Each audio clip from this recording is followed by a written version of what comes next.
Una volta, dal 1976, Radio Libertà vince il microfono d'oro, l'Oscar della radio italiana. Lo vince per i primi 100 anni di questo strumento così straordinario e lo vince grazie a Chilometro Zoom, condotto da Lorenzo Viviani e Antonino Danna. Auguri a tutti noi. We are the champions.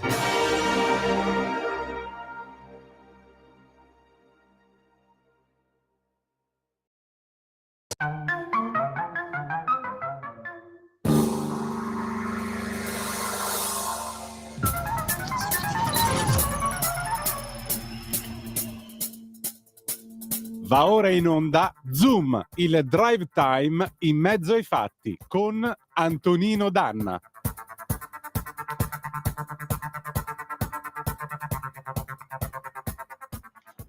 Antonino, a te la linea.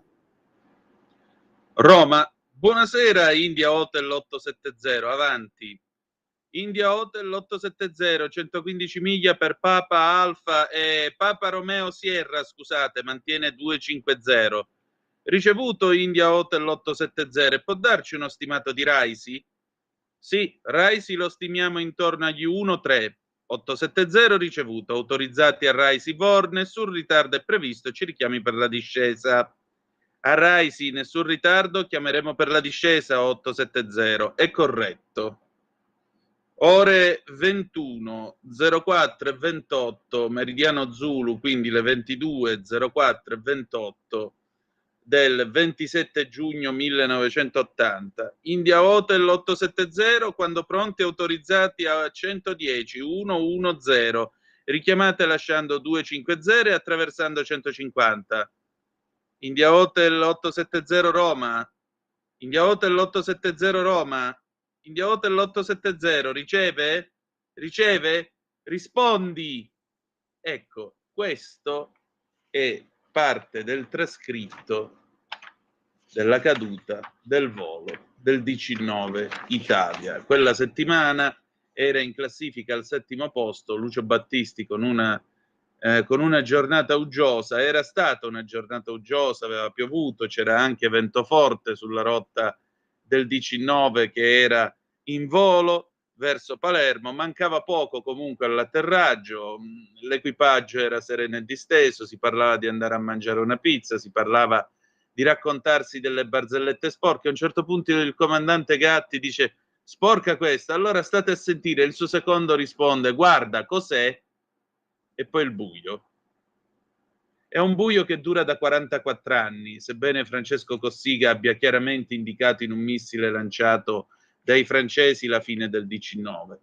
È un buio che dura da 40 anni, malgrado ci siano delle verità processuali, o meglio, ci siano delle affermazioni fatte dall'aeronautica militare italiana secondo la quale nel raggio di 50 miglia attorno al DC-9 non c'era assolutamente niente. E quindi ancora continuiamo a parlare di bombe, e quindi ancora continuiamo a parlare di attentati. E quindi 44 anni. Ustica, ore 20, 59 minuti e 45 secondi, meridiano Zulu, 27 giugno 1980. Noi ricordiamo, che è la cosa più importante, ricordiamo per avere verità e giustizia. Amici e amici miei, ma non dall'avventura, buonasera, siete sulle magiche onde di Radio Libertà. Questo è Zoom, il drive time in mezzo ai fatti. Io sono Antonino Danna e questa è la puntata di questa sera, la numero 824, la penultima di questa stagione, del 27 di giugno, e l'anno del Signore 2024. Vi ricordo, date il sangue, in ospedale serve sempre, salverete vite umane, chi salva una vita umana salva il mondo intero. Secondo appello, radiolibertà.net, cliccate su sostienici e poi abbonati, troverete tutte le modalità per sentire questa radio un po' più vostra. In particolare noterete che la nostra radio ha anche un sito che è un giornale online dove troverete il meglio delle nostre come possiamo dire, delle nostre trasmissioni e non solo. Ma prima di passare alle telefonate, noi abbiamo Paolo Formentini in linea. Ciao Paolo. Buonasera. E allora vi ricordo che l'onorevole Paolo Formentini è il vicepresidente della Commissione Affari Esteri della Camera e ha curato nel corso di questa parte del nostro cammino, ha curato appunto come si dice, la Lega nel mondo. E allora Paolo carissimo, chiudiamo qua stasera, so che sei molto impegnato, quindi come ci vogliamo salutare? Beh, innanzitutto non ci salutiamo perché tra poco continueremo a occuparci di Lega nel mondo insieme e quindi è solo un arrivederci perché finisce questa trasmissione, ma inizieremo con un altro format. Ringrazio come sempre per l'enorme disponibilità. Come Lega nel mondo siamo operativi. In questi giorni a Roma c'era il nostro coordinatore Donato Manieri dal Canada, responsabile Nord America e America Centrale. Siamo stati insieme a lungo, abbiamo discusso come migliorare il radicamento della Lega in Nord America, abbiamo tante idee e continueremo appunto a lavorare in quella direzione. Eccellente, allora caro Paolo, buon lavoro e ci ritroviamo a settembre. A presto allora, grazie mille. Grazie a te, un abbraccio. E allora, ringraziamo Paolo Formentini per il suo tempo e per la sua disponibilità e vi ricordo appunto che egli è vicepresidente della Commissione Affari Esteri della Camera dei Deputati. Io però vorrei farvi vedere una fotografia che sto mettendo qui nella chat della radio, Andrea. Intanto grazie come sempre, buona serata e buon lavoro anche a te.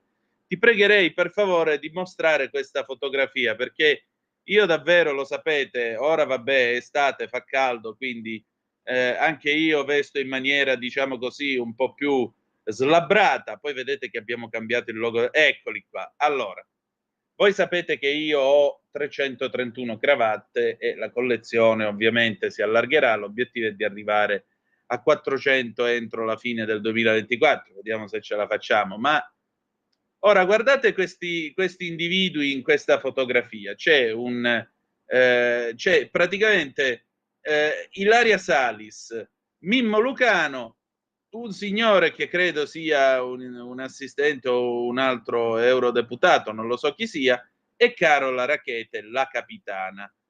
L'unico signore, questo signore di colore nella foto, è l'unico vestito quasi decentemente nel rispetto del dress code della sede in cui si trovano, che è l'Europarlamento, perché gli manca la cravatta, ma per il resto ha una giacca di dignitoso taglio, i pantaloni, è vestito di scuro come si conviene e insomma direi che lui lo possiamo promuovere. Dopodiché abbiamo Mimmo Lucano che, per chi ci sta seguendo alla radio, Mimmo Lucano ha i jeans neri, scarpe da tennis nere con la tomaia bianca, una specie di maglietta polo tipo questa che ho io addosso, però di colore aragosta, e ha l'aspetto proprio classico del membro esterno di italiano all'esame di maturità quando passeggia tra i banchi nelle ore in cui uno sta scrivendo il tema, proprio lo stesso aspetto c'ha.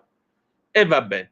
Poi c'è Carola Rackete che si presenta con scarpe da tennis nere con tomaia bianca, gambe pelose e poi ha un vestitino rosso che porta con una certa negligenza. Infine abbiamo niente po' di meno che Ilaria Salis che porta dei sandaletti con la zeppa, che quindi risulta un po' più alta e le slanciano il tacco, e in più ha questo vestitino che francamente pare più una giornata al mare che non andare all'Europarlamento. Ora io mi chiedo, ma questi si rendono conto del rispetto che dovrebbero avere nei confronti della sede in cui si trovano? Cioè, questi signori lo sanno dove si trovano, lo sanno di che cosa stiamo parlando? Veramente me lo chiedo. Cioè, questi hanno scambiato l'Europarlamento per la spiaggia di Zambrone in provincia di Vibo Valentia, a 2 passi da Tropea. Ma stiamo veramente scherzando? Cioè, mancava solo Sandy Martin di sottofondo che cantava People from Ibiza. Ma questo è il rispetto che si dà a un'istituzione? Non lo so, forse non ho capito niente io della vita. 0292947222 oppure 340 670 9659, ma c'è già una telefonata. Pronto, chi è là? Eccomi, Michele Caruso. Ciao Michele, dimmi. Buonasera a te Antonino, non potevo che essere io ad aprire le danze del filo diretto nell'ultima puntata di Zoom, il Drive Time. No, l'ultima è domani, è domani. Sì, ma sarà chilometro Zoom domani. Sì, sì, ma tanto sai com'è, no? Girala come vuoi, sempre cucuzza è, per capirci in scozzese stretto tra di noi. Prego. Sì, diciamo che questo è un appuntamento, quello da lunedì al giovedì, Sì. con Zoom, il Drive Time domani si è fatti, e poi domani ci sarà invece la versione, quella di chilometro Zoom, che tra l'altro nella categoria ambiente è stata insignita del microfono d'oro, e ricordiamolo. Meritatamente, io credo, insomma. Sì, poi meritatissimo per questa trasmissione di infotainment che è così gradevole, interessante e che permette anche a chi ascolta di poter interloquire, di avere una voce in capitolo, così senza filtri né censure, la propria voce libera sulla talk radio Libertà. Dimmi tutto. Ecco, Antonino, sai che io ci metto la faccia, sono sempre in prima linea, non soltanto al Pride, ma sempre quando sono invitato anche nei talk show in televisione, dove si dibatte sui diritti degli omosessuali. E mi preme affrontare questo tema molto importante. Prego. Il punto di Michele Caruso. Il proprietario vuole una famiglia, un uomo e una donna e possibilmente un figlio. Si tratterebbe, ai suoi occhi, di una famiglia tradizionale, non di certo di una famiglia Rainbow o arcobaleno. Cercava casa in affitto, ma si è sentito rispondere così da un agente immobiliare. Il caso di discriminazione omofoba nei confronti suoi e dell'ex compagno con cui conviveva da 20 anni è stato denunciato da tale Alessandro Manfredini, art director di Modena, nonché docente universitario. A ricostruire la vicenda è la Gazzetta di Modena, dopo che Manfredini si era sfogato sui social su richiesta dell'immobiliare, sempre la storia della privacy che si va a far benedire. Per telefono non dico chi sono e cosa faccio nella vita, fornendo anche le informazioni sulla persona che vive con lui. Poi dice: mi metto al computer e tempo 5 minuti, mi richiama la signora e mi dice testuali parole: il proprietario vuole una famiglia. E io dico: scusi, mi dica cosa intende il signore per famiglia? E lei è un uomo e una donna e possibilmente un figlio. Mi astengo, se no sarei ben bannato su quella che ho risposto alla signora, che per giustificarsi ha detto: ma io cosa c'entro? Sono solo un tramite, ambasciatore non porta pena. Al quotidiano Manfredini aggiunge: capisco che la signora abbia provato ad uscire dalla forte situazione di imbarazzo che si è venuta a creare, così si era posta in essere, ma io mi chiedo come sia possibile che oggi, nel 2024, a Modena, una città così dalla mentalità avanzata, un agente immobiliare si presti a riferire a potenziali clienti del rifiuto da parte di un proprietario a mostrare un appartamento a persone che comunque avrebbero tutte le caratteristiche, le carte in regola e le garanzie, altresì dicasi, e dal punto di vista veramente economico, richieste per poterlo affittare, solo per una presa di posizione palesemente omofoba tout court. L'art director in poche ore ha raccolto una vasta solidarietà, tra cui quella del neoeletto sindaco di centrosinistra Massimo Mezzetti. Tutto ciò è inaccettabile, a Modena queste cose non possono essere tollerate. Massima vicinanza alle vittime di omofobia da parte mia a nome di tutta la città, ha detto. E all'ANSA Manfredini spiega che anche qualche agente immobiliare lo ha contattato proponendogli appartamenti da visitare che nei prossimi giorni valuterà. Vado a concludere. Lui ancora sopraggiunge: mi hanno scritto persone che non discriminano, per fortuna. Nel 2024 quello che è successo, ribadisce, è inaccettabile. Sembra di vivere in una distopia totale, in base ad una visione distorta e neofascista. C'è chi si sente autorizzato a far valere certi atteggiamenti omofobi. Manfredini ha aggiunto di essere contento del risalto mediatico avuto. Tutto ciò che è successo è di un altro mondo e di un'altra epoca, non solo per me ma per tutte le persone omosessuali discriminate. Ecco, nel 2024 ancora ci sono due uomini che soltanto per la colpa, tra virgolette, di essere omosessuali si vedono rifiutate la possibilità di di affittare un appartamento, e questo lo credo veramente indegno, non degno di una società civile alquanto vergognoso. Tu cosa ne pensi, Antonino? Da Michele Caruso, grazie e buona serata. Ma guarda, che cosa devo pensare? Non è dissimile da chi esponeva il cartello "non si affitta a meridionali", per cui questa è la situazione. Sì, certo, uno della sua proprietà, come scrive Maurizio, dice: io la mia casa la affitto a chi voglio io da proprietario. Certamente, basta semplicemente dire che è un affitto per famiglie, punto. Non c'è bisogno di stare a specificare: io non l'affitto ai gay, io non l'affitto. Non è necessario far sapere quello che tu pensi sul tema, non è necessario mettere in chiaro cosa. Vuoi affittare? Sì, affitta. Vuoi affittare a famiglia? Affitta a famiglia, basta. Chi se ne frega? Però, come vedi, è la stessa logica di quelli che scrivevano "non si affitta a meridionali", è la stessa cosa. Andiamo avanti. Allora, le vostre zappe 340 670 9659. Ciao, ma dov'è la commissione degli impresentabili alle elezioni, Maurizio? Vorrei capirlo pure io, però come hai visto ci sono questi tre signori che sono pronti più che altro per la spiaggia di Zambrone in provincia di Vibo Valentia che non per l'Europarlamento, da come sono vestiti. Eppure.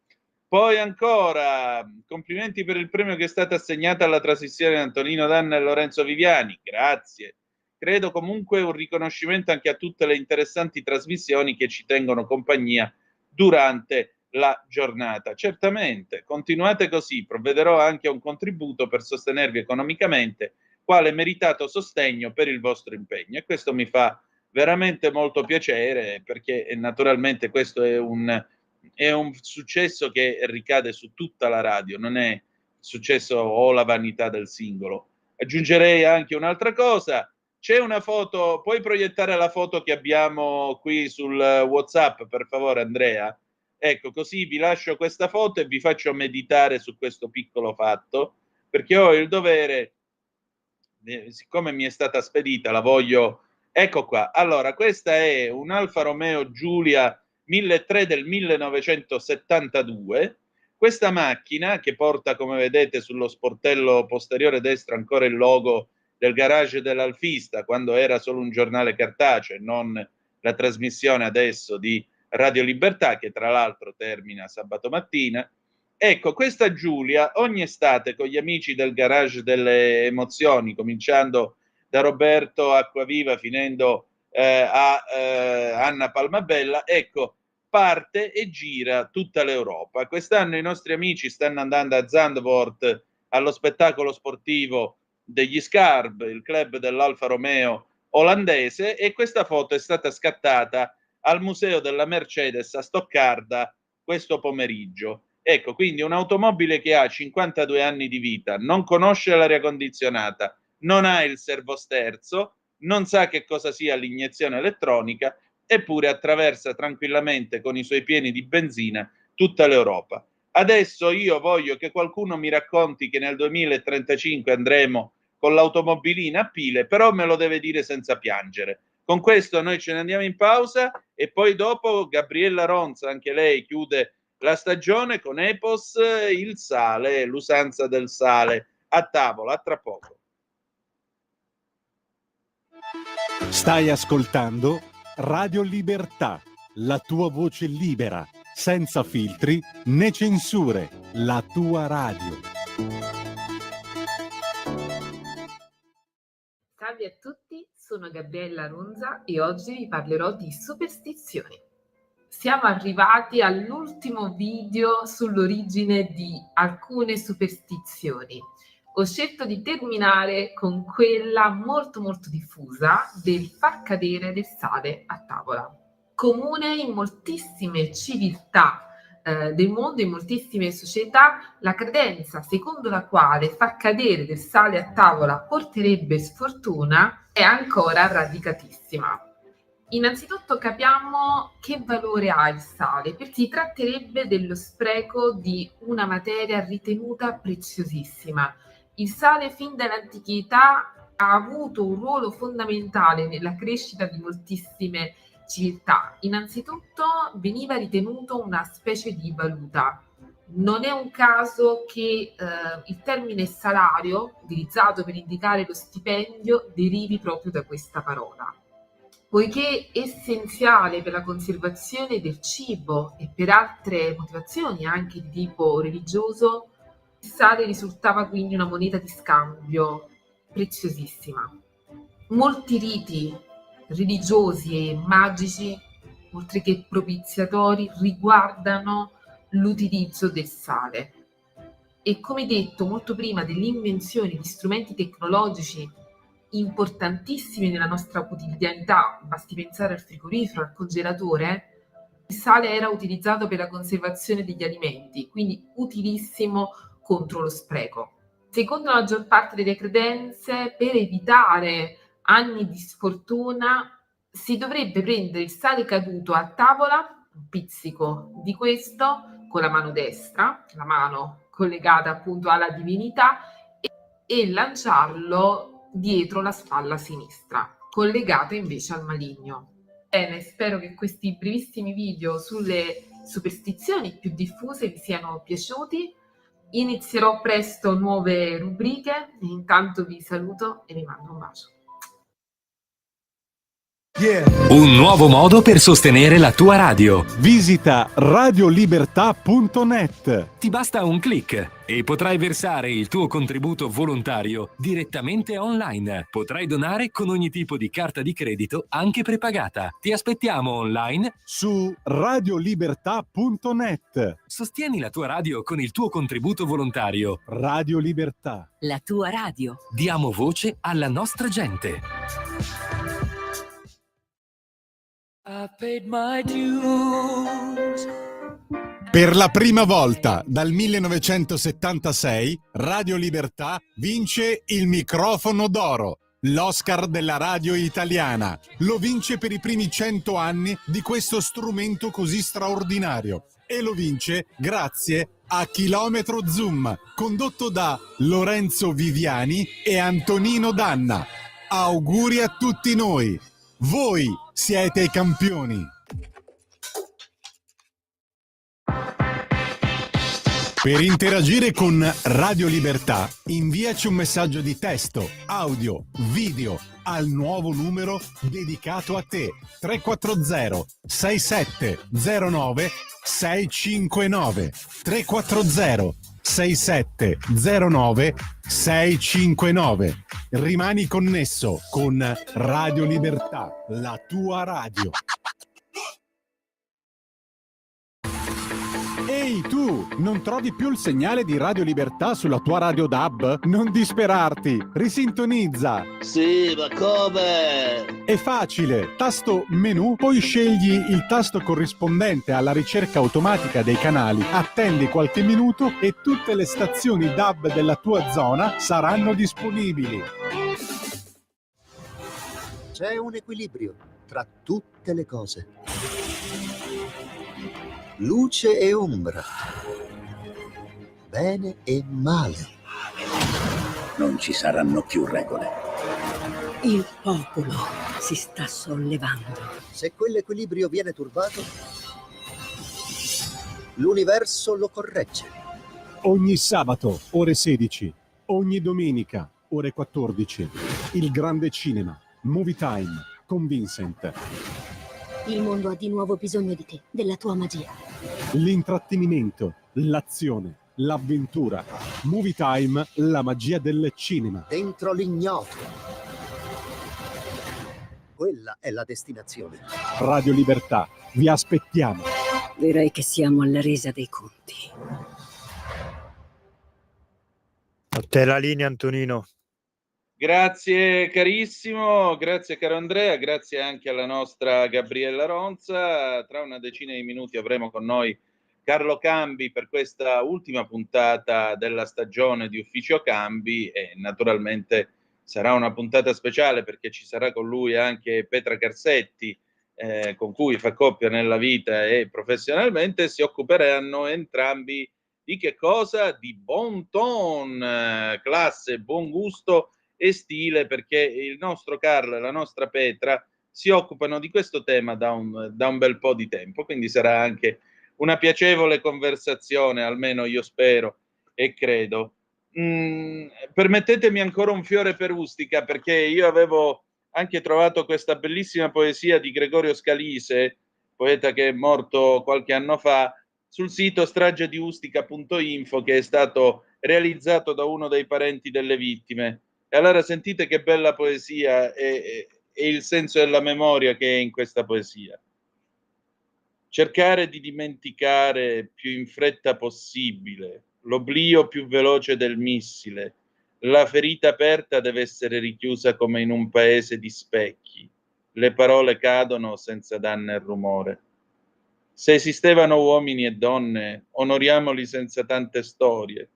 Ogni fiore produrrà impatto e silenzio. L'incidente è stato strutturale, questo è il caso, la necessità delle cose. Che cosa volete sapere che già non sapete? L'aereo giace sul fondo del mare. Nel mare si nascondono galeoni e tesori. Che cosa volete sapere? La verità, molto semplicemente. La verità, molto semplicemente. Orbene, adesso andiamo, se poi non volete chiamare, e il telefono è libero, 0292947222. Se volete dire la vostra, tra l'altro alle 19:30 ci saluteremo con il Qui Parlamento con l'onorevole Gianangelo Boff, ma siccome al telefono egli è già giunto, io direi sigla e poi ufficio cambi. Va ora in onda Ufficio Cambi, l'economia come i conti di casa, con Carlo Cambi. Andare, camminare, lavorare, andare a spada tratta, banda di timidi, di incoscienti, di indebitati, di disperati. Niente scoramenti, andiamo a lavorare, andare, camminare, lavorare. Grande vittoria, grandissima vittoria, andare, camminare, lavorare. Il meridione rugge, il nord non ha salite, niente paura. Di qua c'è la discesa, andare, camminare, lavorare. Rapide fughe, rapide fughe, rapide fughe. Andare!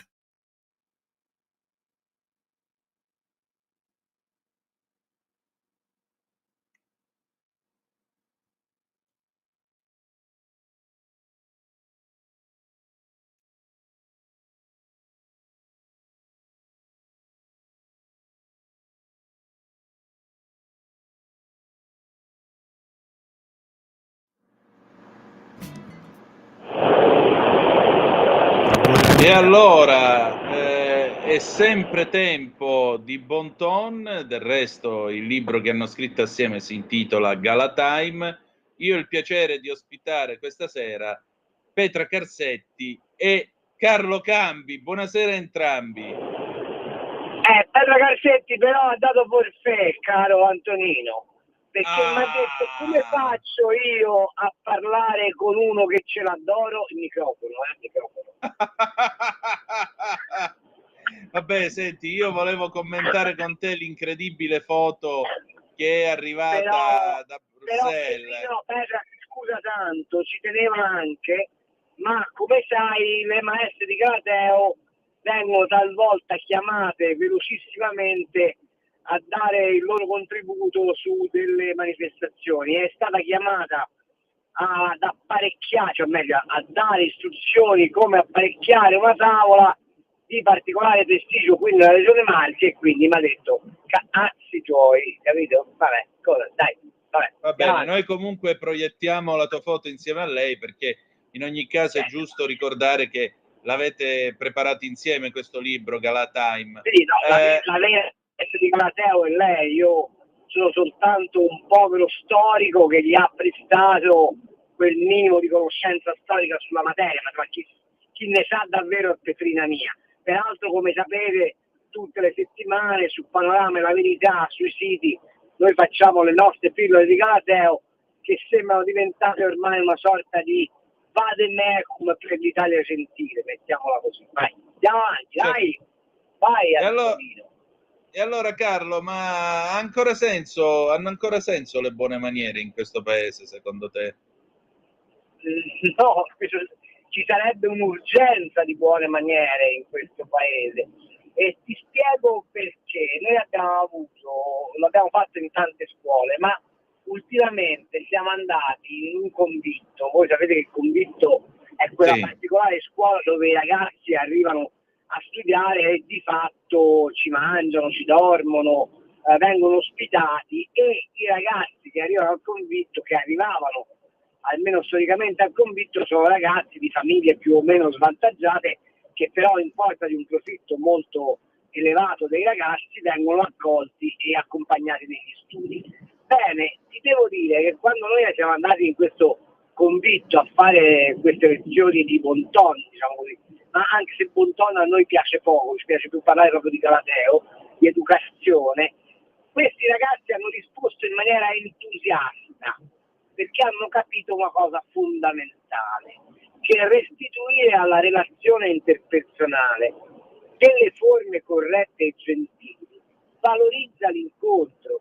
E siccome questi poveri nostri figli sono quasi tutti vittime di quello stalkeraggio invisibile che gli arriva dai social, dai telefonini, diciamo così, dall'ausilio elettronico che però li sradica dalla capacità di confrontarsi con gli altri, quando capiscono che esiste una dimensione diversa, che è la dimensione dell'incontro, che è la dimensione dello scambio, che è la dimensione del rispetto, si affascinano.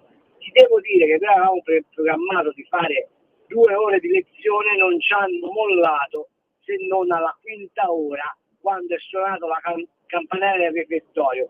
Poi per ritornare da questi ragazzi a, come dire, dargli dei rudimenti di come stare a tavola in maniera composta, e abbiamo avuto un feedback dagli educatori, che sono quelli che poi vi seguono nelle attività non curriculari scolastiche, straordinario, dicendo che questi ragazzi sono improvvisamente diventati dei damerini, nel senso che stanno correttamente a tavola, sanno conversare a tavola, acquisiscono il piacere dell'incontro. Ecco.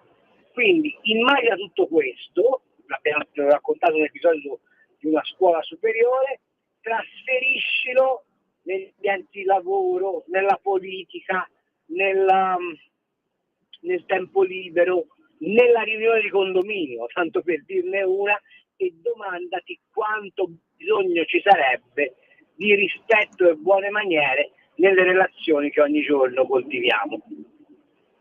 Certo, ce ne sarebbe tantissimo di bisogno, caro Carlo, anche perché io credo aiuta e migliora la civile convivenza, e anche perché io vedo che ormai c'è un'estrema maleducazione in giro, soprattutto un'estrema strafottenza. Le buone maniere significano anche, se mi posso permettere, io in qualche modo ho una cura nei tuoi confronti, tu mi interessi, mentre invece la maleducazione tu pure faccio quello che voglio.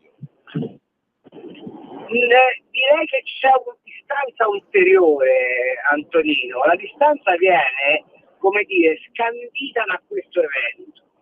Se io mi confronto con te, anche magari non ti conosco, non so chi sei, ma lo faccio con la predisposizione all'incontro, all'interno di una formalità che è indispensabile per evitare di involgarire i rapporti, mi do una disciplina di relazione che mi costringe, tra virgolette, a interessarmi a te, e viceversa, se tu fai la stessa cosa sei costretto a interessarti a me. Questo reciproco interesse, ancorché suscitato all'impronta, al momento dell'incontro, fa sì che la relazione non sia semplicemente uno scambio di saluto, ma diventi l'occasione di approfondimento, ed è da lì che le relazioni sociali poi si cementano, si allargano, costruiscono dei ponti di empatia e valorizzano sostanzialmente la parte sociale dell'uomo. Non so se ci ho spiegato, forse è un po' complicato da raccontare in radio tutto questo, ma il galateo dell'incontro ha questa prima grande valenza. Mi senti? Sì, ti sto sentendo. Ecco. E proprio perché pensa, parliamo di... Dimmi. No, ti stavo dicendo che tutti pensano che il Galateo sia una roba da aristocratici, no? Una roba da passatempo, da tempi passati. In realtà, quando Monsignore della Casa lo concepisce, lo scrive e lo mette sul mercato, anche se è uscito postumo, è un libro rivoluzionario. Poi, dopo, se hai curiosità o se chi ci ascolta ha curiosità, spiegherò storicamente perché è un libro rivoluzionario. Perché? È molto semplice, perché esce intanto nel 1558, è scritto nel 51, quando Monsignor Giovanni della Casa aveva avuto fasti come nunzio apostolico a Venezia di grandissima eco nel mondo. Pensa che lui è l'autore dell'indice dei libri proibiti, no? Quindi immaginati quanto fosse dentro la gerarchia ecclesiastica. A un certo punto perde il suo riferimento di protezione, che erano le della Rovere, cambia papa, lui viene esiliato, tra virgolette, a San Martino alla Battaglia in un convento, e lì medita su come il tempo della Controriforma sia un tempo oscuro e scrive il Galateo.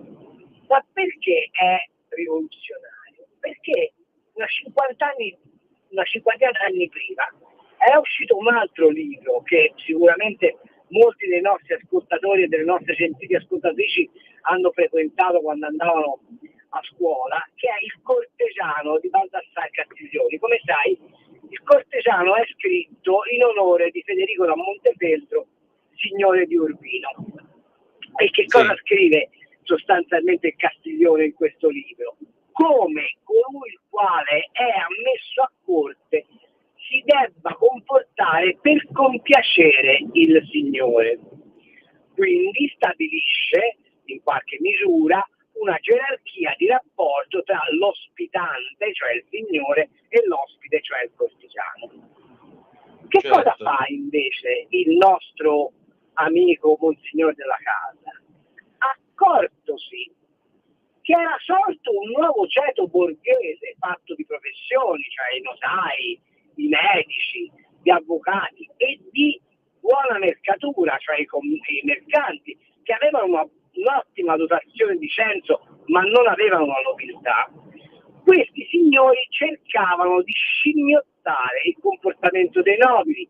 È quello, per esempio, il periodo dei grandi servizi di tavola, con gli stemmi araldici spesso inventati, è il periodo degli sfarzi. Bene, Monsignore della Casa dice: a questi borghesi bisogna dare un vademecum di comportamento in modo che non si sentano inferiori ai signori.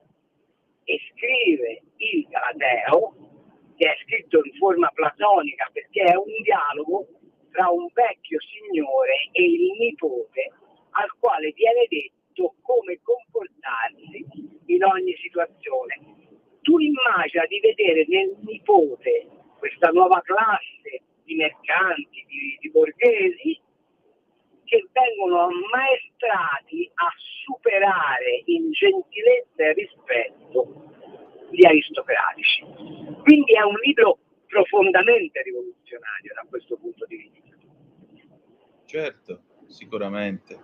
E senti, Carlo, a proposito di bon ton e di stile, io ho qua sotto mano il Corriere della Sera che parla di queste ragazze nel Veneto che alla maturità hanno protestato col membro esterno di Greco, facendo volutamente scena muta e prendendosela perché dice: io l'esame l'ho già dato in questi 5 anni, non avete il diritto di giudicarmi con la versione di Greco. Ecco, qui il bon ton dov'è, tanto per cominciare? Beh, il bon ton c'entra relativamente poco, quello che manca sono le sinapsi in questi comportamenti. Ecco. O meglio, se vogliamo, c'è un problema di bon ton, che avendo perduto del tutto il senso della scuola come luogo di formazione ed educazione, non c'è nemmeno la capacità di essere educati alla, tra virgolette, sconfitta, no? Che è invece il più alto insegnamento dello sport, per esempio. Lo sport non ti educa quando vinci, ti educa quando perdi, perché è nella sconfitta che tu misuri la tua passione, la tua voglia di migliorarti, la tua voglia di competere lealmente, perché se vinci sempre non c'hai il problema di come comportarti se c'è uno che è meglio di te.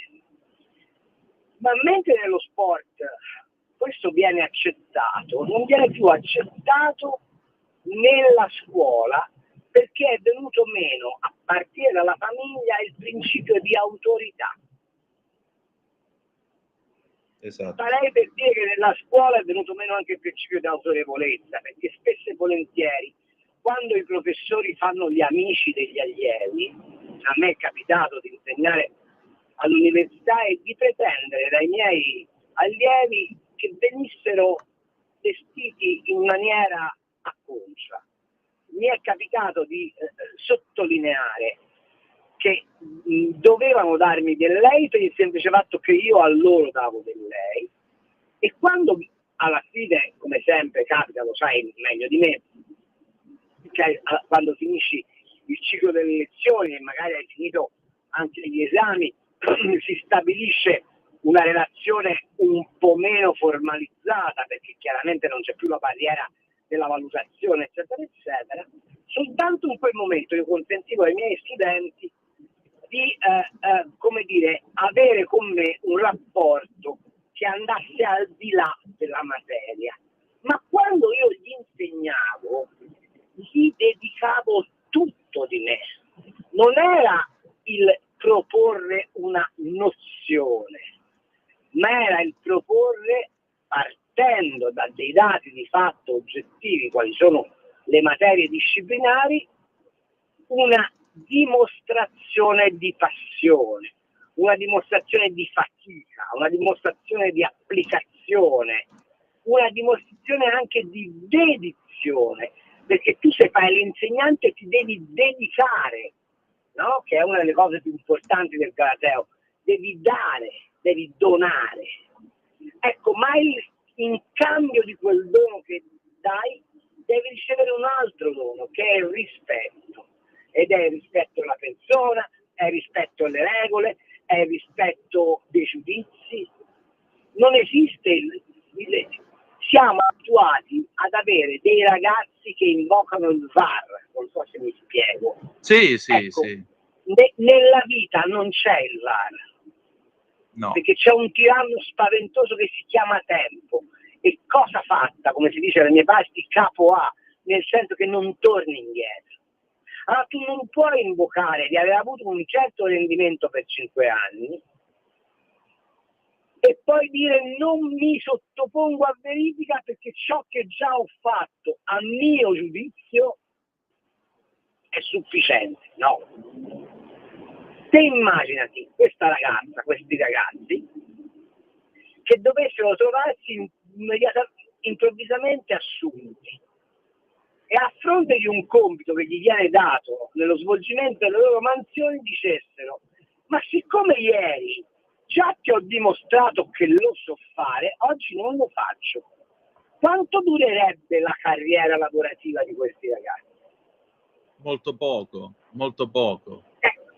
Sarebbe come te che hai vinto questo prestigiosissimo premio, perché va ribadito che il microfono d'argento il microfono d'oro è il più importante dei premi della radiofonia, sarebbe dire quasi un Oscar delle onde della modulazione di frequenza o del DAB nel caso tuo, ma non ti è passato minimamente per la contraccassa del cervello di dire ora il traguardo è raggiunto, abbiate pazienza, Antonino Danna non può essere discusso. No! Ma stai scherzando? Proprio perché hai vinto il microfono d'oro puoi essere discusso ancora di più. E certo. La grandezza, per esempio, dei campioni dello sport, la grandezza degli scienziati, la grandezza dei grandi insegnanti è questa. ogni giorno, davanti ad ogni prova, mettersi alla prova al massimo delle proprie possibilità, casomai attingendo dall'esperienza passata una motivazione per migliorarsi, ma mai pensando che l'esperienza passata ti autorizza ad una posizione di privilegio. Questa è una concezione feudale dell'esistenza. Ecco, ma direi che i primi sconfitti dal comportamento di queste ragazze sono i loro docenti. Sicuramente, sicuramente. E poi anche l'affermazione di persone che in fondo non hanno minimamente idea di come funzioni la vita. Cioè, No. allora uno si mette, prende il bisturi in mano e dice vabbè, io adesso ti opero perché comunque la mia formazione di medico l'ho fatta negli ultimi 5 anni, poi che io non abbia la laurea, non abbia l'abilitazione, non abbia uno straccio di niente, però il bisturi lo piglio in mano, tagliamo. È la stessa medesima cosa. Però vorrei dire, se te lo dice uno col bisturi in mano mentre sei steso sul letto operatorio è un discorso. Se te lo dice uno che fa l'avvocato, che fa un qualsiasi altro mestiere, è un altro. E io penso anche al mestiere di noi giornalisti, con tutti questi blogger, tutta questa gente che sostanzialmente, sol perché sa mettere un dito appresso all'altro sulla tastiera, e ti dice ma io ho scritto il mio pezzo, ma il tuo pezzo cosa? Se io ora in diretta dico una porcata contro qualcuno, sono perfettamente identificabile, mi portano in tribunale e giustamente mi fanno un mazzo così. Se lo fa il blogger che si firma Ciccio Pasticcio 94, non passa niente, anche perché va là a trovare a Ciccio Pasticcio 94. Questa è la verità. Questo però è un problema del nostro ordine. Sì, certo. Tu sai che io mi sono rivolto all'ordine nazionale per denunciare Fabio Fazio per esercizio abusivo della professione dopo l'intervista lacrimevole che ha fatto a Scurati e compagnia cantante. L'ordine nostro mi ha risposto testualmente: noi non ci occupiamo di quelli che non sono iscritti all'ordine. Ecco. Cioè io sollecitavo il nostro ordine a dire guarda che quello sta facendo la professione giornalistica abusivamente. Per chi ci ascolta è bene che sappia che noi diventiamo professionisti dopo un esame di Stato e dopo un lungo praticantato e che ogni santo anno paghiamo un sacco di quattrini per rimanere iscritti all'ordine, chiusa parentesi. Bene, l'ordine mi risponde: quello non è iscritto, dunque noi non possiamo denunciarlo. E la mia risposta è stata: ma voi che ci state a fare come ordine di giornalisti? Esatto. E con questo 30 secondi di pausa e torniamo subito. Vai.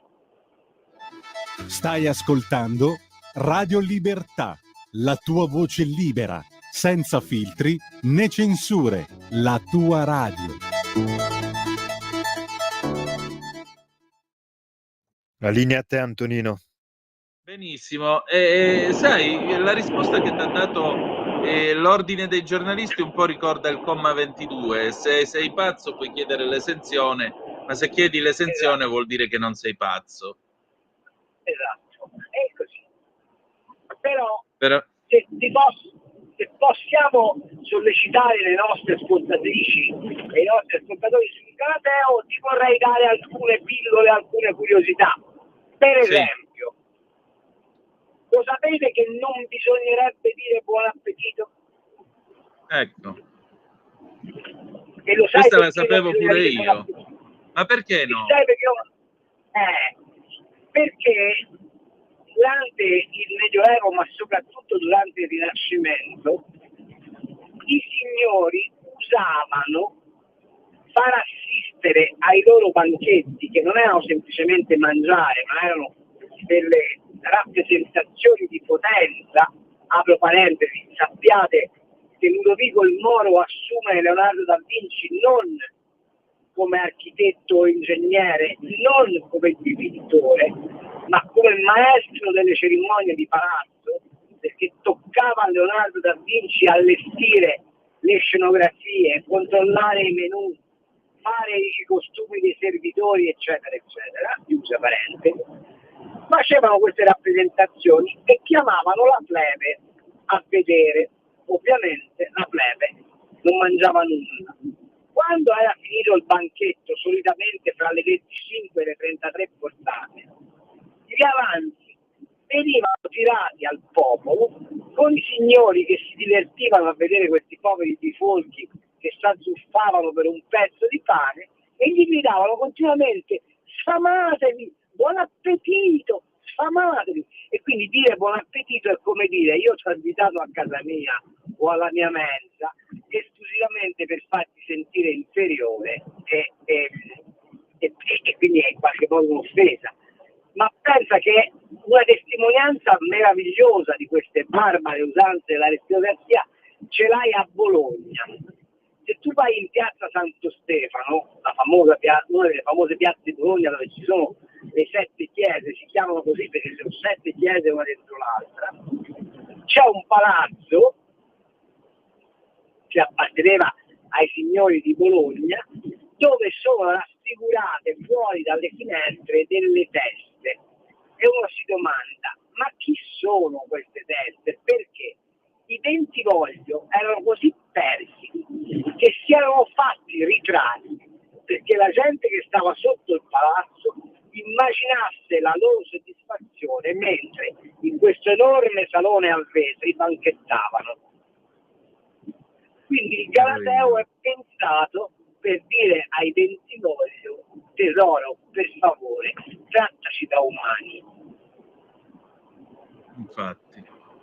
Un'altra curiosità. Perché non si dice piacere quando ci si presenta? Non si dice piacere perché il Galateo non ammette la falsità.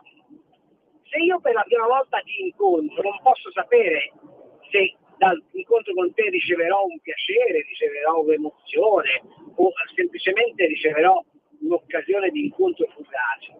Quindi dire piacere è anticipare in maniera ipocrita e falsa qualcosa che non si sa se succederà. Certo. Non è detto che, per esempio, se io incontrassi Flashline e mi dicessi piacere, sarei sicuramente bugiardo.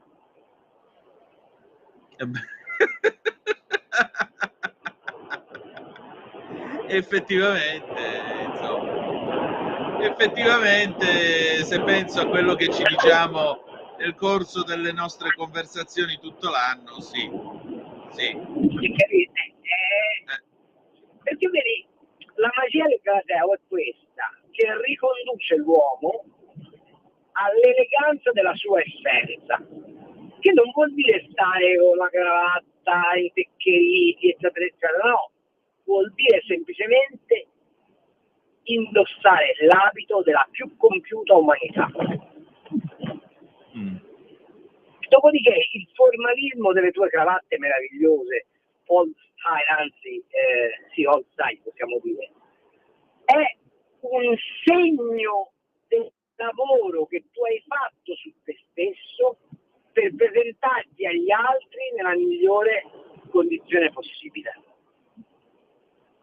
Ma quando si parla per esempio del dress code, no? Come dicono quelli che parlano bene, perché si dice che la donna deve allungare il tacco a seconda dell'orario, no? Sì. Tu vedi queste sgallettatine che al pomeriggio arrivano col tacco 12 e la minigonna. Ecco, il Galateo di fronte a questa cosa inorridisce. Ma perché? Perché più vai avanti con la sera, con le ore, e più l'abito delle signore si allunga. E allora se l'abito delle signore si allunga, anche il tacco si allunga, per consentire alla signora di mantenere l'eleganza del suo gesto. Esatto. Perché noi ometti dalle 6 del pomeriggio in avanti ci è concessa solo la camicia bianca? Perché? Ti sei Non mai lo so chiesto? perché, onestamente, però io so che la camicia ovviamente è più formale e più elegante rispetto a quella azzurra. Sì, ma c'è un motivo. Perché? Il Tant'è motivo è vero che, molto per semplice. esempio, nella divisa delle Ferrovie dello Stato negli anni '70, quella ordinaria aveva la camicia azzurra e quella per il servizio sul Settebello, cioè sul treno di punta Roma-Milano, bianca. Perché devi significare che a quell'incontro tu vai candido, pulito. È come il laticlavio del senatore. Perché i senatori di Roma avevano la tunica bianca, da cui la parola che usiamo in politica, candidato, perché ti devi proporre all'incontro con gli altri senza macchia e senza dissimulazione. E quindi è ovvio che, siccome gli incontri importanti si fanno di solito a cena la sera, e quando c'è la sufficiente calma perché la relazione, come dire, assuma uno spessore più rilevante, ti devi presentare candido. Esatto. Vedi quante cose, esplorando il Galateo, si possono trovare come espressioni di civiltà, non come regole astruse di un comportamento antico o artefatto. Ce n'è un'altra molto divertente. Per esempio, a un certo punto è venuto in auge l'attimino, un attimino, l'attimo. Nel Galateo si dice: tu non puoi essere impreciso sull'orario. Esatto. Non devi far aspettare, non devi dare un appuntamento in un orario che sai che è scomodo per l'altro. Pensa te che c'è scritto, ma questo anche l'ha scritto anche Donna Letizia nella sua riformulazione del Galateo, quindi stiamo parlando dei tempi quasi nostri contemporanei, che al massimo tu puoi arrivare in ritardo a una cena di un quarto d'ora, ma addirittura Briat Savarin, che come sai è questo grande teorico della gastronomia, no? Che ha scritto la fisiologia di Wu, dice che far aspettare a tavola è un'offesa degna di duello. Però. Perché? Certo, tu puoi anche avere un impedimento reale come quello che ha avuto Petra oggi, e qui è tutto un altro paio di maniche, cioè è diciamo un impedimento dirimente.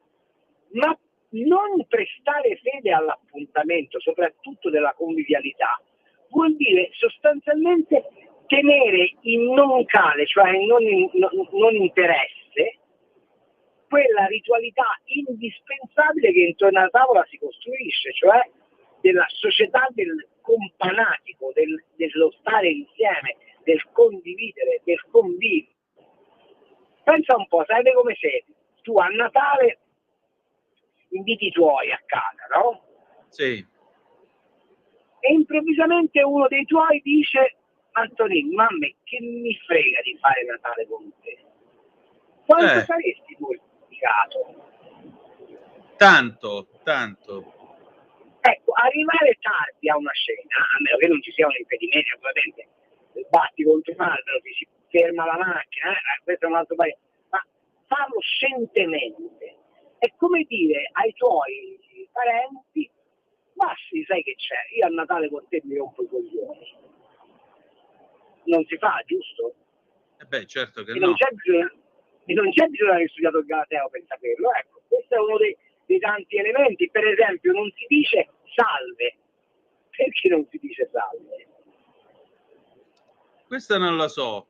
Io veramente avrei una spiegazione che dava un sergente a militare, che diede un sergente a militare a un amico mio, e disse che salve si dice alla prostituta. No, salve si diceva nell'antica Roma al defunto. era l'ultimo saluto al defunto, che era salve atque vale. Quindi riguardati nel tuo saluto. Allora, è chiaro che oggi è sdoganato questo riferimento all'estremo saluto, ma il salve, se si può evitare, è meglio, perché esistono delle cose molto più gentili, come buongiorno, buonasera, ben trovato. Okay? Per esempio, ciao, no? Secondo te ciao è un saluto da galateo o no? Ma ciao credo di no, perché comunque se non sbaglio vorrebbe dire schiavo tuo. Esatto, bravissimo, perché viene dal veneziano, no? Io sapevo dal Veneto, comunque sì, schiavo tuo vorrebbe dire. Schiavo tuo, sclavo.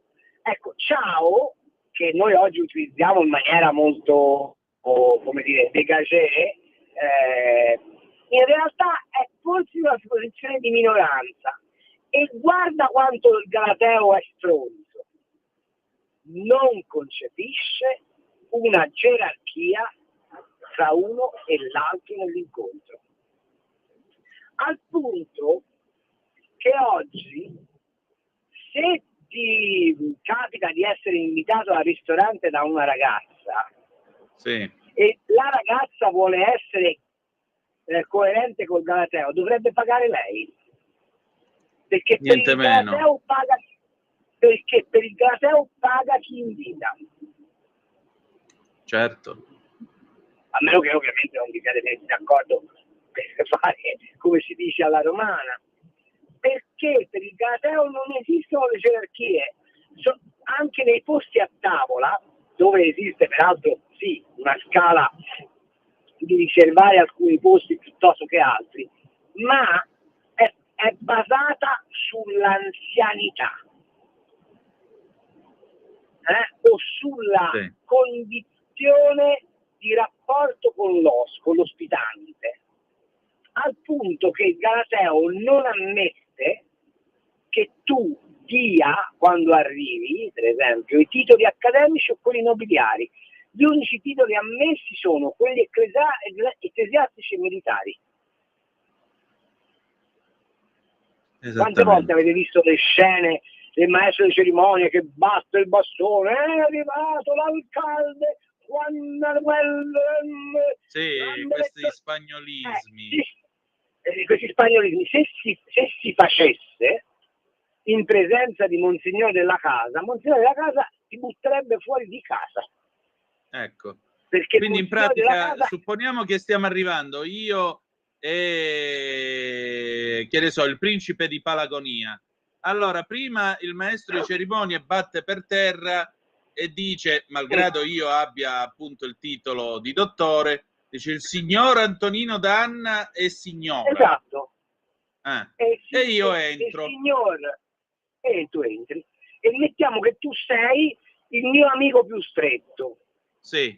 Non è il principe di Palagonia che avrà l'ospite, che avrà il posto d'onore, ma tu e la tua signora. Tu sarai alla mia sinistra e la tua signora sarà alla mia destra. Sì. Sì. Capisci? E a tua volta io sarò alla destra di Petra, di tua moglie, giusto? Io una volta sarò alla destra di Petra e via, e così componendo il tavolo. Poi certo, se hai fatto il tavolo imperiale, cioè il tavolo degli ospiti illustri, questo tavolo degli ospiti illustri, allora lì sì, avrà una gerarchia derivante dalla centralità rispetto all'evento. Per esempio, poniamo che tu hai fatto una serata per un architetto, no? Sì. E questa serata per l'architetto prevede che arrivino, che so, un costruttore edile, un ingegnere, eccetera, eccetera. Quali saranno gli ospiti più importanti? Quelli che hanno rapporto col motivo per cui hai fatto la serata. Ok? Esatto. Quindi anche se arrivasse il tuo compagno di scuola di sempre, non accederà a quel tavolo, perché quel tavolo sarà riservato agli ospiti, chiamiamoli così, tematici. Se invece fosse un pranzo formale, si rispettano i gradi del Galateo, quindi delle autorità pubbliche del cerimoniale, quindi le autorità pubbliche. Ci sarà, che so, prima il vescovo o il cardinale, poi il prefetto, poi il questore, poi il sindaco e via discorrendo. Ma questo solo nella formalità assoluta, perché invece nella convivialità vale quello che ti ho detto prima, cioè sono i rapporti di anzianità e di affettività che fanno premio su tutto. Meraviglioso, meraviglioso. Tutto un mondo apparentemente complicato ma civile, questa è la cosa più importante. Senti, ma non so se tu hai visto la foto della Salis, Mimmo Lucano e Carola Rackete all'Europarlamento, che sembrano invece pronti per una serata sulla spiaggia di Zambrone vicino a Tropea. Cioè, puoi dire qualcosa tu per favore sul dress code? Perché io veramente sto mettendo assieme le mie 331 cravatte, le unisco e mi ci impicco. Io non ho capito niente della vita. Onestamente quella lì mi pareva una foto opportunity del Cortile di San Vittore. Ecco. Ma no, cioè vedi, allora, racconto un episodio storico. Pare che Cavour al primo Parlamento, alle prime elezioni del Parlamento italiano, fosse raggiunto dal suo segretario particolare che gli disse: Eccellenza, pare che i repubblicani abbiano conquistato dei seggi. Tu puoi capire che allora i repubblicani, a cui io mi onoro di aver appartenuto, erano visti come le Brigate Rosse, le vediamo noi, abbiamo visto, no? Cioè sì, sostanzialmente era quella l'idea. Poi Mazzini faceva gli attentati, non è una... Sì, lo ha detto pure Craxi nel discorso dell'Achille Lauro. Progettava e portava a termine attentati. Quindi. Esatto. Però, a parte, poi capire, e questo segretario particolare di Cavour era molto allarmato. Sai cosa rispose Cavour? Non si preoccupi, verranno in Parlamento, si metteranno la cravatta. Che cosa sta dentro questa espressione? Che si imborghesiranno e verranno ridotti a più miti consigli. Ma che la formalità stessa, senza il venir meno della durezza delle loro idee, della coerenza del loro pensare, li porterà, nel momento in cui tu ti acconci alla formalità, a dare ordine sopportabile a quei pensieri.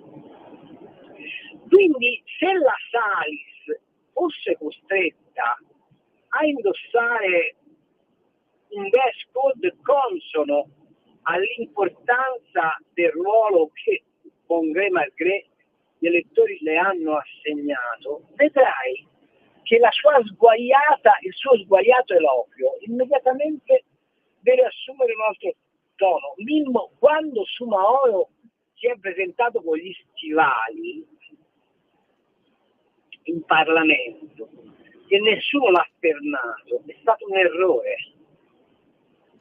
Perché se l'avessero fermato e gli avessero spiegato: guardi su Mauro che lei con gli stivali in aula non ci può andare, lui si sarebbe forse reso conto della mostruosità che stava compiendo, facendo diventare una piaga, e abbiamo visto quanto questa piaga sia profonda col caso del povero bracciante di Latina, uno spettacolo, una macchietta. Infatti. Tu non difendi i migranti in Parlamento con gli stivali sporchi di fango. No, anche perché lui ha rivendicato il diritto all'eleganza per la sua signora, quindi. Questo fa parte della macchietta su Maoro, che, come dire, è una delle tante dimostrazioni del massimo intelletto di Fratoianni, ma fermandoci all'episodio dello stivale, così come al vestimento di Mimmo Lucano, non puoi metterti la camicia a fiori per andare all'Europarlamento, perché se ti metti la camicia a fiori per andare all'Europarlamento, a meno che tu non sia un appartenente alla tribù Maori a cui i neozelandesi hanno attribuito rango di Stato dentro lo Stato, e per cui per un Maori quel gonnellino di paglia è l'essenza della propria identità, a meno che tu non sia quello.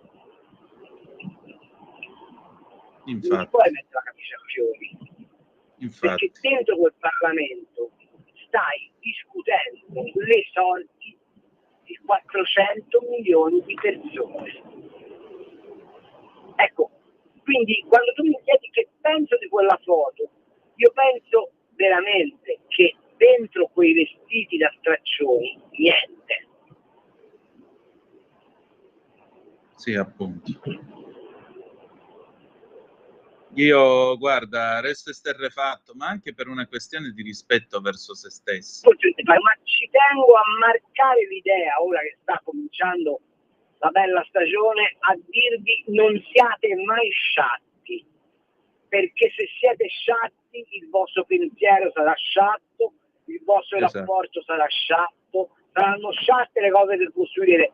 Guarda che è un po' come quello che dice Heidegger, poi copiato da Umberto Eco: le parole servono ad esprimere pensieri, e parole negative esprimono pensieri negativi, e brutte parole esprimono brutti pensieri. Bene, anche i linguaggi non verbali, cioè il come ti vesti, il come gesticoli, il come ti rapporti, il come accogli, il come ti opponi, il come ti poni, quindi la prossemica, per dirlo come quelli che parlano bene, è un abito ed è un linguaggio, e tanto più il tuo linguaggio è sciatto e tanto più poveri saranno i tuoi pensieri.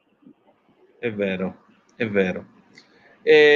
Senti Carlo, per concludere, questo è un tema di discussione. Io soprattutto guardo la nazionale italiana e noto che sono tutti quanti tatuati. Una volta la battuta era che i tatuaggi se li facessero i carcerati e i marinai. Ora ovviamente il tempo è completamente cambiato. La domanda che io ti pongo: Galateo e Bonton, tatuaggi sì o no? Perché molto spesso capita che in certi annunci anche questa parte dell'aspetto venga considerata per il lavoro. Allora, come tu sai, per esempio per le forze dell'ordine il tatuaggio è vietato. Sì. Perché qualsiasi cosa ti porti a essere confuso nella tua identificazione non va bene per certi mestieri. Per il Galateo è addirittura peggio, a meno che il tatuaggio non sia, come dire, una espressione di identità. Tu non puoi chiedere ad un polinesiano di non tatuarsi, perché questo fa sì, parte della sua identità. Ma tutto ciò che è ostentazione per il Galateo è vietato. Pensa questo: siamo convinti che i reali, i tycoon, i ricchi, le signore in particolare, possano sfoggiare i gioielli in quantità, no? Giusto? Sì, certo. Ecco, il Galateo dice che per una signora al massimo sono concessi 4 gioielli, e cioè 2 orecchini, un anello e una collana. Ecco, tanto per gradire. E per gli uomini è ammesso solo ed esclusivamente l'orologio da polso, da taschino e i gemelli, punto. Infatti. Perché Galateo ti dice che la prima regola per appunto mantenere quella parità che abbiamo affrontato in quest'ora di conversazione, non devi mai ostentare. Il tatuaggio per il Galateo è una forma di ostentazione, a meno che, come abbiamo sottolineato, non sia una forma di identità, ma deve avere storicamente una motivazione. Esatto. A parte poi una considerazione, che se avessero raggiunto la mia età, quando la pelle ti comincia a fare le grinze, vorrei vedere questi splendidi tatuaggi se mantengono quella capacità di attrazione che oggi i nostri eroi della pedata, peraltro un po' scarsi, sembrano mostrare con così grande orgoglio. Infatti. Carlo, senti, ma secondo te ci arriviamo alla finale dell'Europeo? Oddio, mon Dieu. Io ieri sera ho visto la Georgia giocare, paese sconosciuto ai più, credo, no? Sì, ha rifilato 2 pere, niente meno alla squadra ICR7, il Brasile. Che è di fatto esatto. Se guardo la nazionale italiana rispetto alla Georgia, secondo me è grasso che cola se usciamo con dignità. Però sai, c'è sempre quella cosa che si chiama il culo italico, per cui potrebbe essere che all'ultimo minuto fanno il golazzo e ce la fanno. In base a una valutazione, diciamo, oggettiva, siamo quasi come al Grande Fratello. Dopo, sabato sera, ti guarderanno negli occhi e diranno: per voi l'Europeo finisce qui. Chiaro. Anche se non me lo auguro, vorrei che fosse chiaro. Carlo, senti, l'orologio ci ha raggiunto. Io ti voglio ringraziare anche per questa stagione di Zoom che abbiamo passato assieme. E ti ringrazio intanto come collega, con tutto il rispetto da parte, ovviamente io dal basso e tu dall'alto. Ma che dal basso? Vabbè, abbi pazienza. Tu ti Ricordati misuravi che ce l'hai d'oro, con Scalpari, mica con me. Ce l'hai d'oro. Ho detto ricordati che ce l'hai d'oro, il microfono, ma ce l'hai d'oro. Sì, questo sì, per fortuna. E insomma, il piacere di ritrovarci. E poi, al di là di questo, ti ringrazio del tuo affetto e della tua amicizia e della tua stima. E ci ritroviamo allora a settembre. Anzi, ci ritroviamo già mercoledì prossimo con gli scorretti. Perché mi ha detto il cardinale Cainarca, che ti ha nominato archimandrita del rito ambrosiano, che tu officerai al suo posto, e quindi nei tuoi uffici dovrai trovare posto anche per le mie prediche inutili, come avrebbe detto Luigi Einaudi. Absit iuria verbis, voglio dire, ma insomma, però, ok? Invece sono io che ti ringrazio, perché pur con 1000 difficoltà e talvolta per colpa delle mie assenze, questa rubrica è andata avanti. Credo che abbia dato un po' di conforto a chi ci ha ascoltato, ma soprattutto ha dato a te, e sicuramente lo ha dato molto a me, il senso che la nostra professione non è vana, e questo grazie al fatto che a condurre la conversazione c'è uno che questo mestiere lo sa proprio fare, e si chiama Antonino Danna. Grazie di cuore, Carlo, veramente. Grazie di cuore. Un abbraccione, buona estate, e ci sentiamo mercoledì, ok? Va bene, ok, a mercoledì, grazie ancora. Ciao. Ciao. Sigla. Avete ascoltato Ufficio Cambi.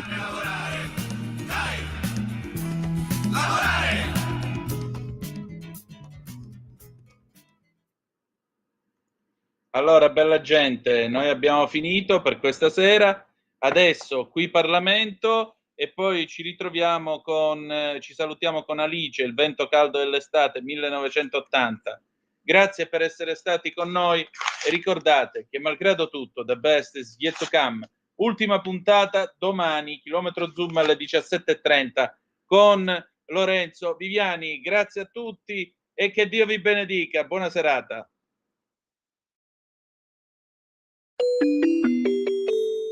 Qui Parlamento. È l'onorevole Gianangelo Boff, che è vicepresidente della commissione della Camera dei Deputati per la semplificazione. Allora, onorevole, buonasera. Che cosa si nasconde dietro la sigla PNIEC? Il PNIEC fondamentalmente è un piano che ogni singolo Stato membro dell'Unione Europea, del quale ogni Stato membro dell'Unione Europea si deve dotare per individuare quali siano le strategie per arrivare al raggiungimento degli obiettivi del Trattato di Parigi, che prevede la decarbonizzazione e giustamente le migliori strategie sul clima per le emissioni, per la riduzione delle emissioni. un'emozione anche perché il PNIEC è stato rivisto nel 2023 rispetto a quello che era stato fatto nel 2019, perché ovviamente le politiche di ogni governo poi logicamente si devono adeguare anche gli strumenti pianificatori.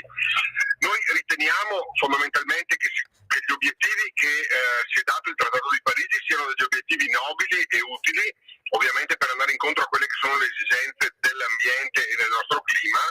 È chiaro che però dobbiamo essere consapevoli che se anche l'Europa raggiungesse tutti gli obiettivi che si è preposta, sicuramente a livello globale non cambierebbe granché, perché ovviamente chi attualmente sta usando tecnologie più inquinanti non è sicuramente l'Europa, ma sono altri continenti del nostro pianeta. Detto questo, non ci vuole secondo noi una posizione ideologica, ma una posizione che sia aperta anche alle varie tecnologie e alle varie soluzioni e alle varie fonti, ma quello che ci preoccupa di più e sul quale faremo grande attenzione è la fase di transizione, perché è ovvio che oltre alla transizione ambientale noi abbiamo anche una transizione socio-economica. Noi non possiamo sacrificare sull'altare di questo piano interi comparti industriali, interi comparti produttivi e quindi con un impatto anche sociale che poi ne deriva, ma dobbiamo fare dei ragionamenti che possano tenere in piedi le nostre strutture produttive, le nostre aziende, i nostri posti di lavoro e il nostro sistema sociale. Quindi noi riteniamo che ad esempio il gas nella fase transitoria sia sicuramente un elemento determinante e importante per consentire questa transizione, come dice anche l'Europa per l'avvio della procedura verso il Green Deal. L'energia nucleare è molto importante perché consente di avere la produzione di energia pulita e tra l'altro a costi che possono essere competitivi per le nostre aziende e per le produzioni delle nostre aziende. Ho sollevato un tema perché giustamente parlavano del costo in bolletta, del costo delle bollette dei nostri cittadini, e giustamente quando noi parliamo di energia fotovoltaica, che è sicuramente energia che deriva dal sole pulita, non dobbiamo però, se vogliamo essere corretti, non dobbiamo mai dimenticare che attualmente anche l'energia solare ha dei grossi vantaggi, ma vantaggi che sono derivati da incentivi che poi vengono scaricati sulle bollette, oppure incentivi che si traducono poi in maggiori introiti per lo Stato, perché se noi oggi dovessimo contabilizzare il costo della produzione dell'energia fotovoltaica senza alcun incentivo e senza alcun sconto da parte dello Stato, è chiaro che probabilmente non sarebbe tra le prime energie, ma sarebbe sicuramente molto più costosa. Quindi è chiaro che al netto di quello che può essere il valore dell'energia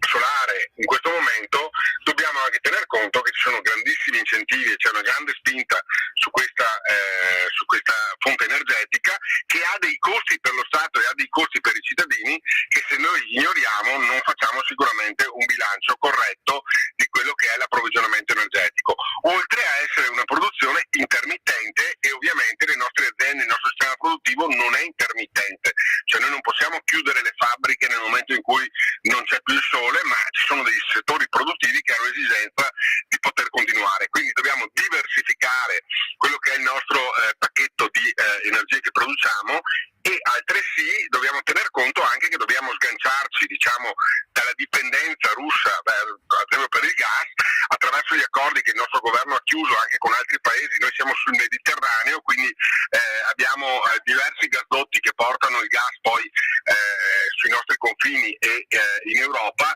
e quindi dobbiamo avere degli accordi con altri stati che ci consentano un'indipendenza energetica e soprattutto una diversificazione anche geopolitica delle fonti delle vie di approvvigionamento.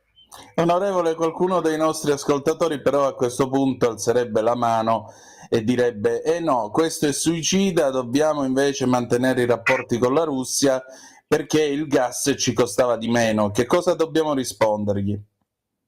Allora, sicuramente noi dobbiamo tenere rapporti con tutti gli interlocutori e sia chiaro, ma un conto è tenere dei rapporti con gli interlocutori, un conto è essere in una situazione di dipendenza, una dipendenza che negli anni si era creata con la Russia, che ovviamente in questo momento la situazione geopolitica internazionale è un attimino diversa da quella di forse 10 anni fa.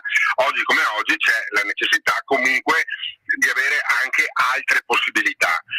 Quindi va bene, cioè il dialogo deve esserci con tutti in questo ambito, è chiaro che però non ci può essere una dipendenza, perché si creerebbe fondamentalmente una situazione di ricatto da parte di una nazione rispetto ad altre, e in questo caso ovviamente noi dobbiamo preservare quella che è la libertà dei nostri cittadini di poter scegliere e non essere costretti alle condizioni che ci vengono imposte. Quindi secondo me questa diversificazione è molto importante. Onorevole, senta, c'è una parola che comincia per N e che quando si parla di energia in Italia si ha molta remora a pronunciarla perché sembra quasi per qualcuno una bestemmia. Invece Matteo Salvini la usa spesso e la userò pure io. Nucleare, come la mettiamo? Ma il nucleare per noi non è un tabù, l'abbiamo affermato anche con una mozione che abbiamo di maggioranza presentata l'anno scorso, dove avevamo appunto chiesto anche al Ministero dell'Ambiente di accelerare le procedure verso l'energia nucleare nel nostro paese.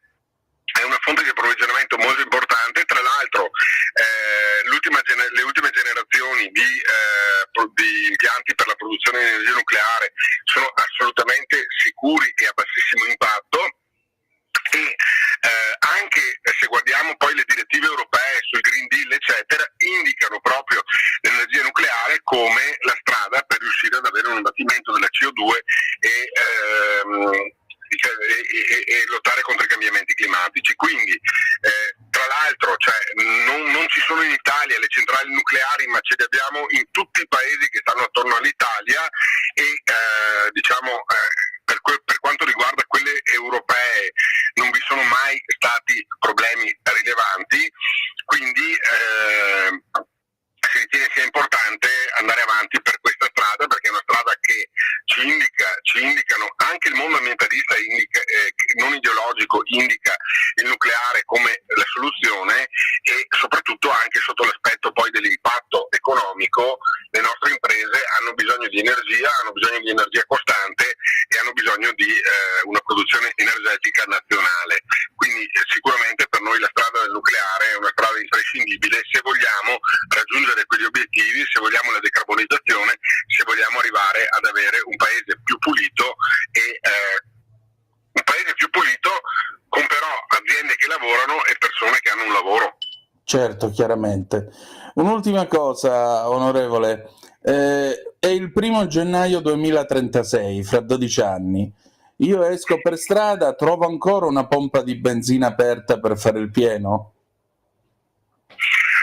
Ma io sono convinto comunque che la strada dell'elettrico, ormai anche i più grandi colossi automobilistici, vediamo anche la stessa Toyota che è stata il precursore dei motori ibridi eccetera, oramai si stanno allontanando dall'elettrico perché vedono che comunque non c'è prospettiva. Quindi io sono convinto che la mobilità elettrica per alcuni ambiti avrà sicuramente una nicchia nella quale continuerà ad esserci, ma dobbiamo pensare che c'è il trasporto su gomma, c'è tantissima gente che deve spostarsi, e sono convinto che una buona parte di combustibili saranno ancora necessari, anche perché noi nel bilancio ambientale dobbiamo tener conto anche dell'inquinamento complessivo che provoca il carburante. Io ho assistito poco tempo fa a un convegno di Autostrade per l'Italia, dove c'era uno studio condotto da diverse università italiane, e da quello studio emergeva che se noi mettiamo anche tutto il conto ambientale della produzione dell'energia per la mobilità, il carburante che ancora oggi garantiva un minore inquinamento, guarda caso era il diesel. Quindi perché noi oggi, se produciamo metà della nostra energia elettrica con il carbone, è chiaro che l'energia elettrica sicuramente dal tubo di scappamento di un'auto elettrica non esce nessun tipo di gas, ma se poi noi per produrre quell'energia elettrica inquiniamo, il bilancio è sempre lo stesso. Certamente. La ringrazio. Grazie a voi e ai radioascoltatori. Qui Parlamento. Avete ascoltato Zoom, il drive time in mezzo ai fatti.